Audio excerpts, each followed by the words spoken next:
Unlimited. And my name is Trust in Christ. And as I always say, today is a good day. Today is a great day. Today is a day of the Lord. And as we talked about last week, we talked about the fall of Lucifer in chapter 14. And prior to that, we talked about King Ahaz, which, at this point in time, he passed away and died after all his wickedness and all of his sins and all the numerous chances that God has given him. Ahaz died, and now we see an indictment concerning the people of Moab. Now, when we look at this point in time of Moab, and same thing you see with Israel. Israel is in like a golden age at this time. They're rich. They're benefiting off of the riches that King Jotham had in his righteousness. And then the son of Jotham, Ahaz, mucked all that up and caused judgment to come into the land.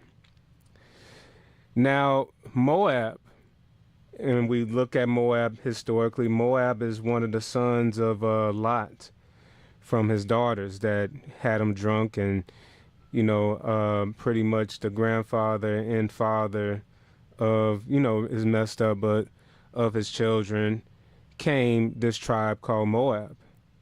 And at this point in time, Moab is a rich land, and we see that they're prideful with their riches, and we're going to get to that in a second.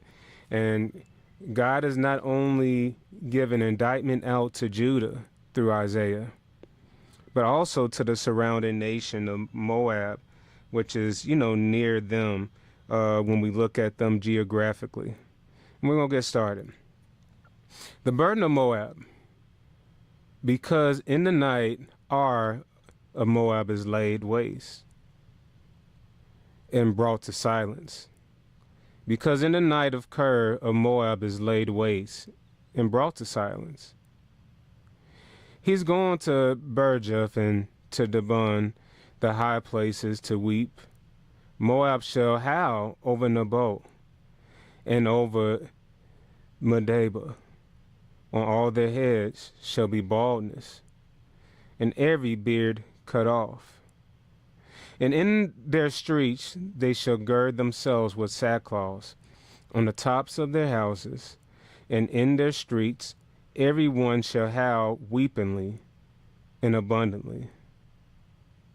And Hashbon shall cry, and Elah their voices shall be heard, even unto Jahaz or Jahaz. Therefore, the armed soldiers of Moab shall cry out. His life shall be grievous unto him. My heart shall cry out for Moab. His fugitives shall flee unto Zor, an heifer of 3 years old, for by the mountain of Lahith, with the weeping they shall go up it. For in the way of Horam they shall raise up a cry of destruction. And for waters of Nerim shall be desolate, for the hay is withered away, and their grass faileth. There is no green thing. Therefore the abundance they have gotten, that which they have laid up, shall they carry away to the brooks of the willows. For the cry is gone round about the borders of Moab, the howling thereof of Eglam, and the howling thereof of Berilim. For the waters of Damon shall be full of blood, for I bring up upon Damon lions, upon them that escapeth of Moab, and upon the remnant of the land. And what do we see right here in this chapter? First off, and I'm not going to be before you long, pride will bring destruction. And secondly,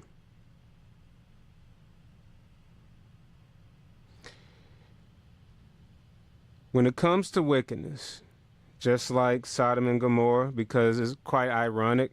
Lot is tied to Sodom and Gomorrah because he, lived in that land and God spared his lineage there. God is bringing judgment. And one thing we see that God does in a judged nation, and this is a repeating theme, God is consistent. God will shake up your prosperity and allow calamity to come into land in order to draw you to repentance. We see the same principle when we go to chapter 13 in Isaiah.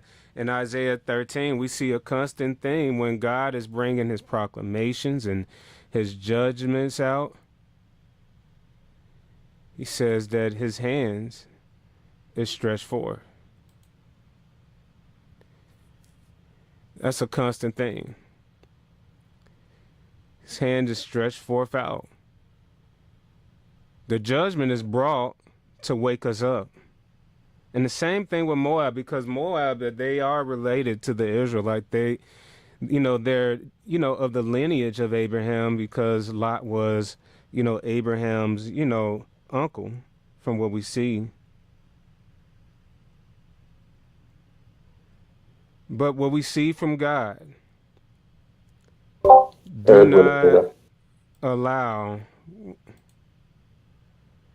one second, do not allow prosperity to make you forget where you came from. It kind of reminds me of Revelation when God deals with Israel and when God deals with the church. Don't forget your first love. God delivered Lot and his lineage from destruction from Sodom and Gomorrah.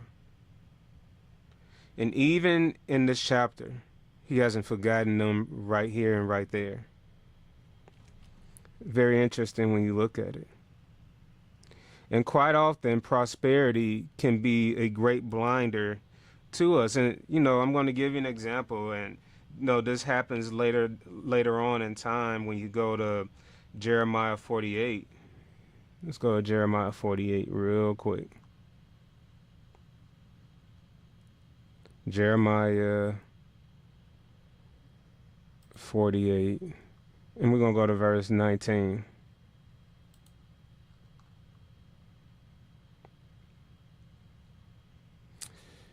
O inhabitant of Aurora, stand by the way and espy, ask him that fleeth, and her that escapeth, and say, what is done?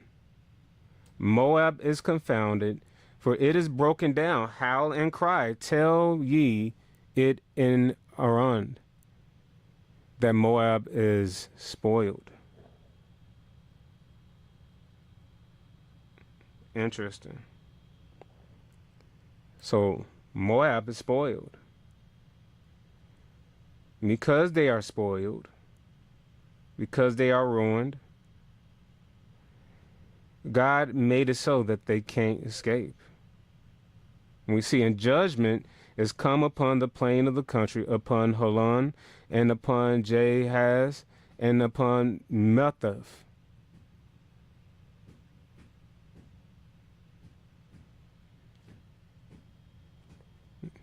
And I wonder what their sin is. Let's go down. Excuse me, I'm having a little issue. The horn of Moab is cut off, and his arm is broken, saith the Lord. Make ye him drunken, for he magnified himself against the Lord. That whole nation trusted in their riches, trusted in their prosperity. And because of that, Moab shall also wallow in his vomit, and he also shall be in derision. For was not Israel a derision unto me? And it's kind of like this. Just because I'm punishing Israel, I haven't forgotten you. And he shall also be in derision. For Israel is not in derision unto thee, for he was found, among thieves. For since thou spakest of him, thou skippedest for joy. O ye that dwell in Moab, leave the cities, and dwell in the rock, and be like the dove that maketh her nest in the sides of the hole's mouth. For we have heard of Moab's pride. He is exceedingly proud. His loftiness and his arrogancy, and his pride and his haughtiness of his heart. I know his wrath, saith the Lord, but it shall not be so. His lies shall not so affect it. Therefore will I howl for Moab, and I'll cry out for all Moab. My heart shall mourn for the men of Currents. Just think about it. God's judgment, and we know how God is towards pride, which is why we have to be careful with pride. God hates pride. A proud heart is an abomination before God. And one thing I see a lot of churches promote and every culture promote is pride or self-exaltation of a nation. And you see it in America as well. We believe, and I'm being brief with this, many people believe that I know that America is untouchable. But look at the other great nations that dominated the world that have also fallen. Look at Israel. Golden age during King Solomon's time and then fell right off. Look at Germany, a modern example. Look at Russia, another example. We can go down. Look at Rome. Look at all these nations and, foreign rulers that have not your best interest jack up your life. Jeremiah is crying out for them. Verse 32, O vine of Samah, I will weep for thee with the weeping of Jezer. Thy plants are going over the seas, and this is their judgment. Their life is going to be messed up. They reached even unto the sea of Jezer. The spoil is fallen upon thy summer fruits and upon thy vintage. And joy and gladness is taken from the plentiful field and the land of Moab. And I have caused wine to fall or fail from the winepress. None shall tread with shouting. Their shouting shall be no more shouting. From the cry of Hashbon even unto Elah, and even unto Jahaz, have they uttered their voice, from Zor even unto Horam. As a heifer of 3 years old from the waters of Nirim shall be desolate.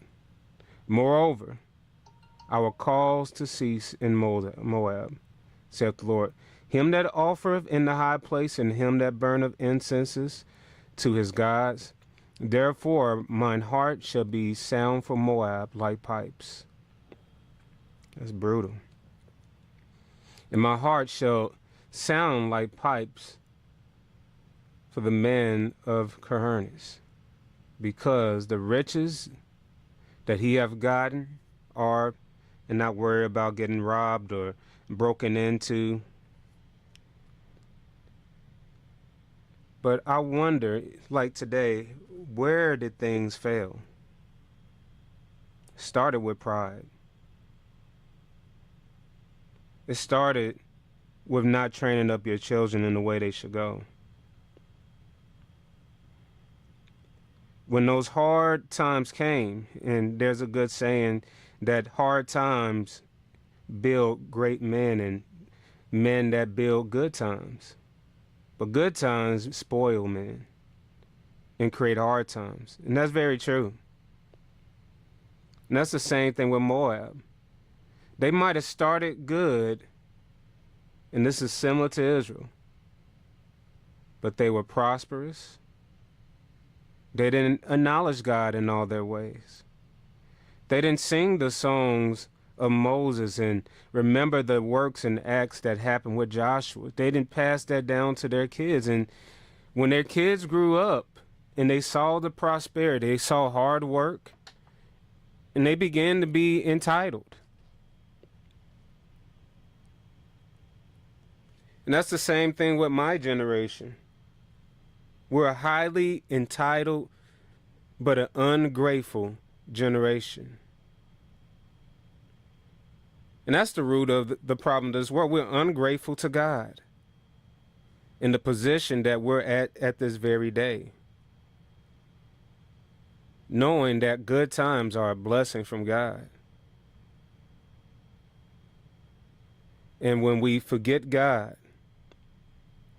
God shakes it up. The prosperity, the riches, the times of peace. And I quite often, think about my coming up.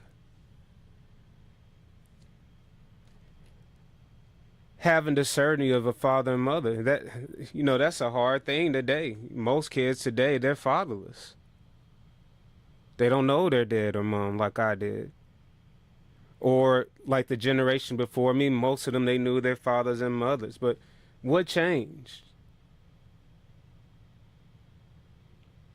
The pride of our fathers. And just like with Moab, and just like with Israel, he's calling out to us. But are we listening to God?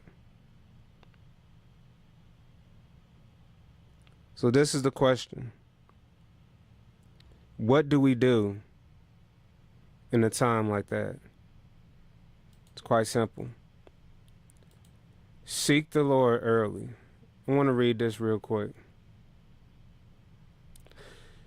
The proverb of Solomon, the son of David, Proverbs 1, king of Israel, to know wisdom and instruction, to perceive the words of understanding, to receive the instruction of wisdom, justice and judgment and equity, to give subtly to the simple, to the young man knowledge and discretion.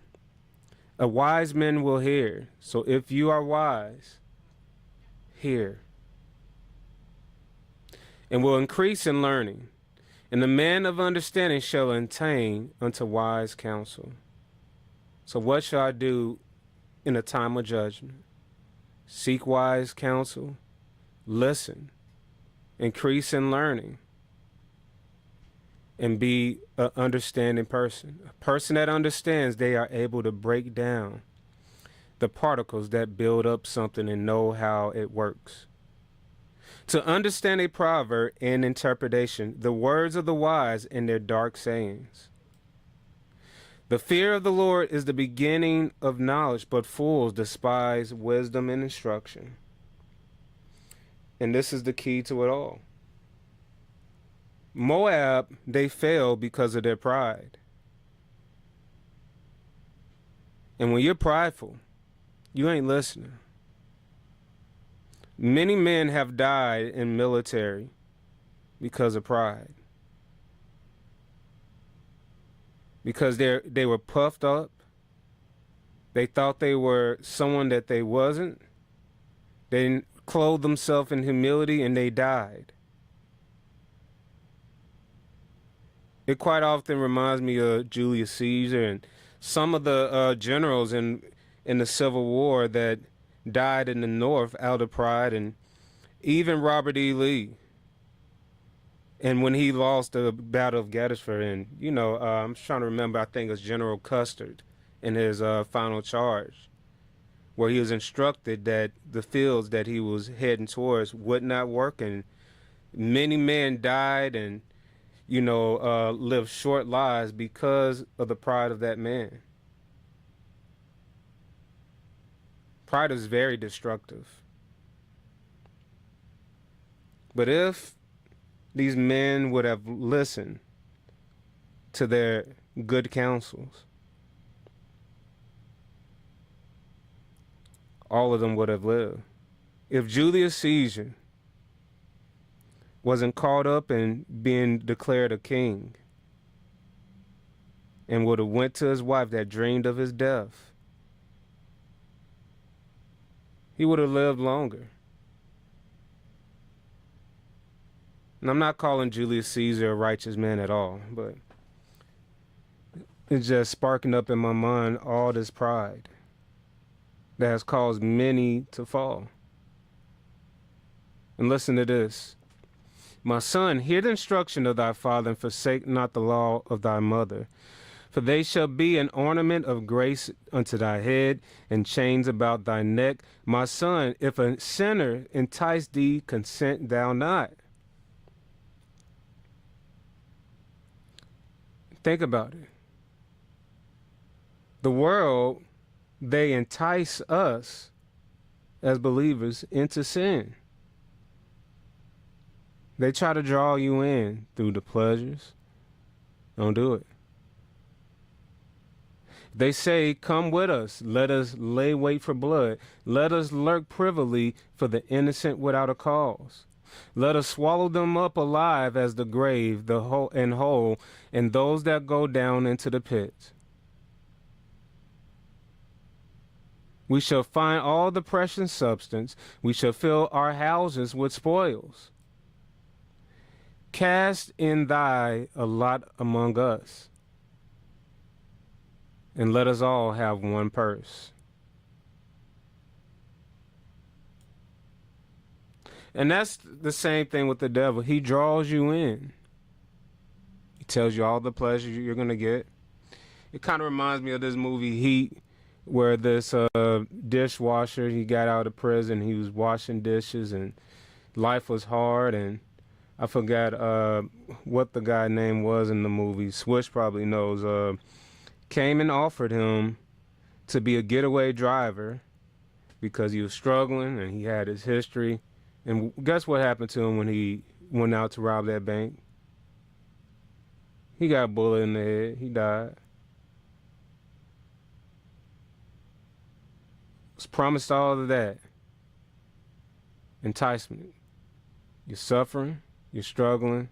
Come with us. It's easy. And it don't have to be just robbery. It's any sin. God says this. My son, walk not thou in the way of them. Refrain thy foot from their path. For their feet run to evil, and they make haste to shed blood. Surely in vain the net is spread in the sight of any bird, and they lay wait their own blood. They lurk privily for their own lives. So are the ways of everyone that is greedy of gain, which taketh away the life of the owners thereof. Wisdom crieth without. She uttereth her voice in the streets. She crieth in the chief place of the concourse, in their openings of the gate. In the city she utters her words, saying, how long, ye simple ones, will ye live in simplicity? And will the scorners delight in their scornings, and the fools hate knowledge? Turn you at my reproof. Behold, I will pour out my spirit unto you. I will make known my words unto you, because I have called, and ye refused. I have stretched out my hand. And when God says that, he's trying to save you. And no man regard it. And this is wisdom. When God calls you out of sin, you better take his hand and never let go of it. And quite often, and this is dealing with sin, when we're in the midst of sinners, in the midst of sins, and we try to complete that sin when God is convicting us. And I'll say this with me, with sin. When I was in the act of sin, constantly what popped up in my mind was, do you love me? Swiftly get rid of it. Don't wait until sin is done. Don't be like that man in Heat that went on that last, that one last time, and went on that robbery mission and got his head blown out, because you don't know when your time is. Wisdom tell you to not go their way. Wisdom will tell you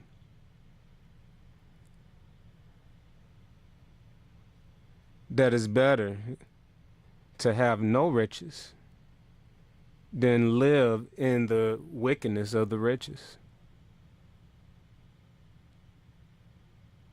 The little you have is better than the many riches of the wicked.